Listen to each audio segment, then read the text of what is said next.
Muy buenas noches, respetado profesor Brello Flores. Mi nombre es Marixa Acosta y soy del grupo 224. En esta ocasión estaré dando una breve explicación sobre lo que es la educación oriental. Como introducción tenemos, entre las primeras sociedades civilizadas figuran los pueblos llamados orientales, como son China, India, Egipto, Palestina, etc., que aún poseyendo cada uno caracteres peculiares, presentan ciertos rasgos comunes. Tienen una organización política, un Estado con jefe supremo único y una administración pública. Existen también en ellos clases sociales diferenciadas como la de los guerreros y sacerdotes, y la masa del pueblo trabajador. Surge en ello la escritura que fija el saber y una clase social especial, encargada de su cultivo, la de los letrados, que recibe diferentes denominaciones según el lugar. En Egipto, escribas; en China, mandarines; y en la India, brahmanes. Podemos ver las cuatro educaciones orientales, que son educación china, educación india, educación egipcia y educación hebrea. Como siguiente punto, en breve estaremos dando explicaciones de cada una de ellas.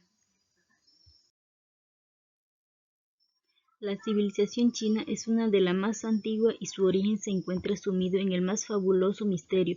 No obstante, el estudio de su desenvolvimiento puede sintetizarse en tres épocas: la primitiva, feudal, imperial.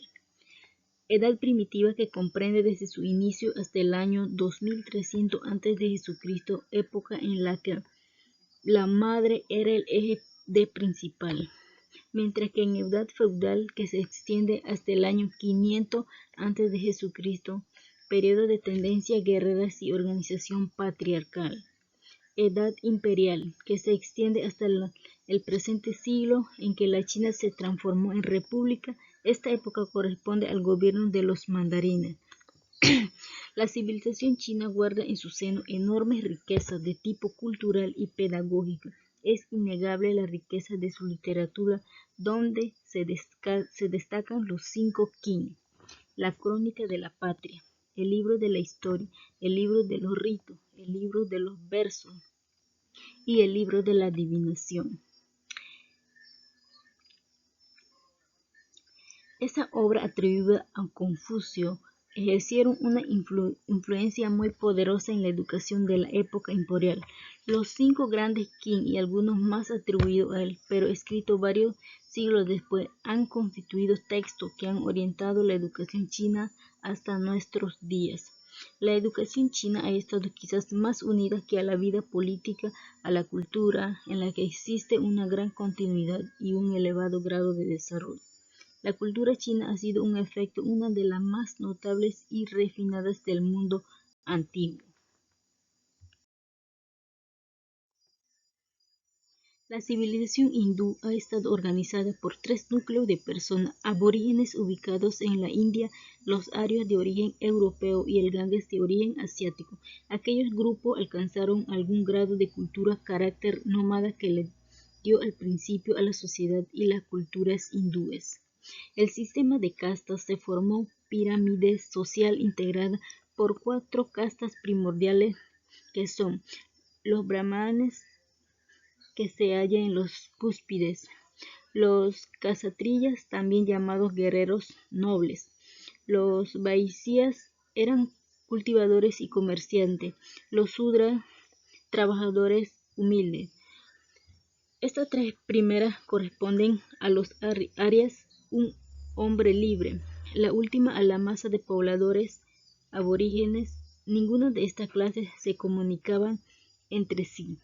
La educación india en el aspecto educativo se distingue de otras culturas por algunas características importantes.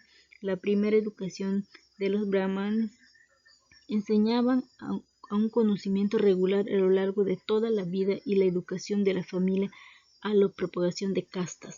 La cultura de la India se centró en 4 libros llamadas, que son de las coleccionales del saber tradicional religioso y que se transmitía oralmente, y luego se les enseñaba textos brahmanes que se trataban de comentarios espirituales, y el otro Upanishadas de carácter metafísico. Esos libros fueron de la orientación de la juventud de los arios. Hasta los 7 años la educación eran casi, luego los jóvenes eran admitidos como estudiantes escolares por un maestro. Hasta 12 recibían un cordón que los hacía pasar la vida pública. Después de todo esto aprenden el Gayatri, preparación de los libros Vedas. La educación se encontraba tan organizada. Los que no eran brahman les enseñaban maestros ambulantes y les enseñaba lectura, escritura a través de fábulas y canciones tradicionales. En la escuela brahmánica enseñaba a los brahmanes y los estudiantes vivían con esas personas. Les enseñaba de una manera agradable, dulce y suave, pero cuando se equivocaban los castigaban fuertes con golpes.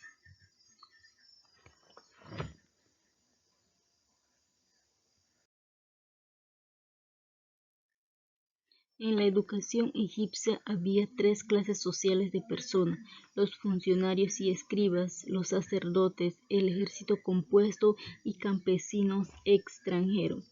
En Egipto, como en todos los pueblos, la educación está condicionada por la estructura social, cultural.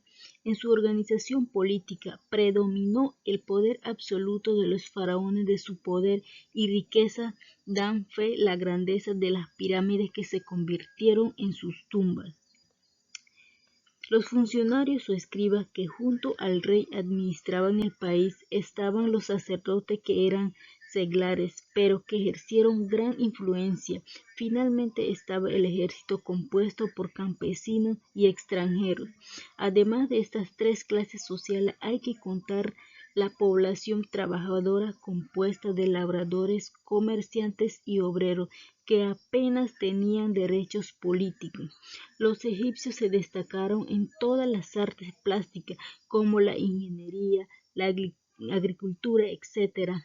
Pero los egipcios se destacaron, pero también sobresalieron en la ciencia, como en la matemática, la medicina y la astronomía. Además, cultivaron con gran éxito las bellas artes, como pueden apreciar en la magnífica arquitectura, escultura y pintura de sus templos y enterramientos.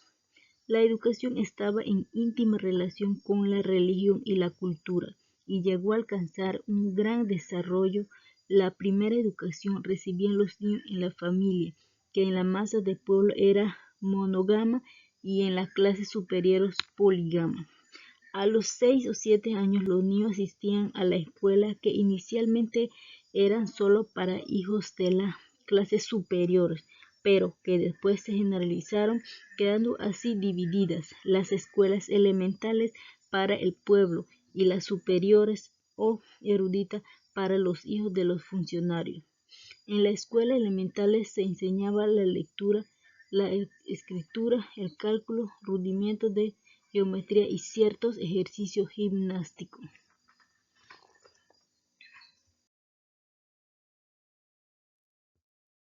Por último, hablaremos sobre la educación hebrea.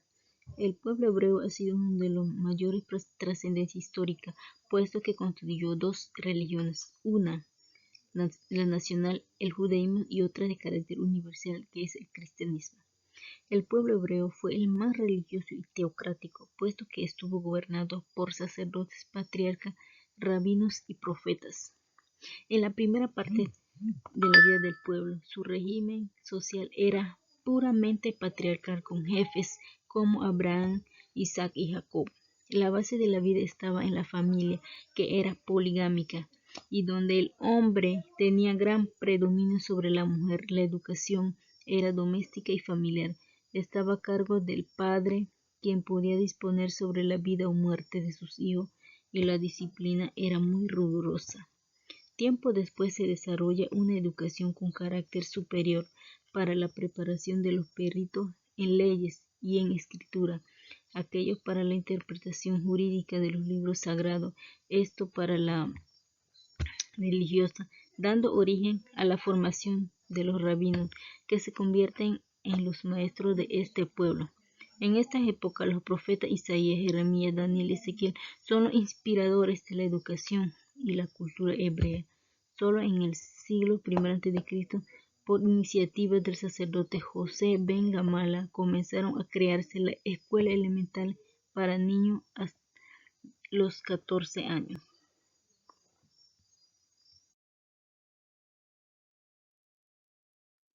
En conclusión, pude entender que la historia a través del tiempo se ha evolucionado de generación a generación hasta la actualidad y que a lo largo de la trayectoria nos ha dado una gran enseñanza de transformar nuestro vivir de cada día. Además, he comprendido que la educación antigua es un campo de estudio académico donde abarca sociedades y cultura, idioma y que en la actualidad se practica y que no debería de perder. Muchas gracias.